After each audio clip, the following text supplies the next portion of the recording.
Hello അസ്സലാമു അലൈക്കും. നമുക്കിന്നൊരു ഫ്രൂട്ട് വെച്ചിട്ട് അടിപൊളി കേക്ക് ഉണ്ടാക്കിയാലോ. അതിനായിട്ട് ഞാൻ എഗ് ഫ്രൂട്ടാണ് യൂസ് ചെയ്യുന്നത്. ഒരു കപ്പ് അളവിൽ എഗ് ഫ്രൂട്ടിൻ്റെ പൾപ്പ് എടുക്കുക.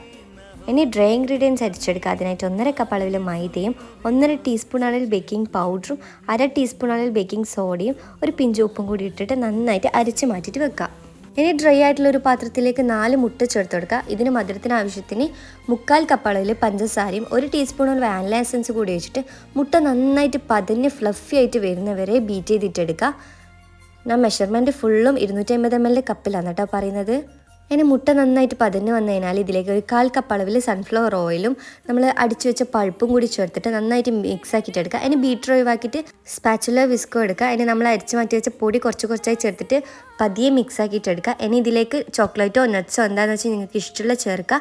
ഇനി നമുക്കൊരു പാത്രത്തിലേക്ക് ഒഴിച്ചിട്ട് ഒരു 35 to 40 മിനിറ്റ് ബേക്ക് ചെയ്തിട്ടെടുക്കുക. അപ്പോൾ നല്ല ഫ്ലേവർഫുൾ ആയിട്ടുള്ള കേക്കാണ്.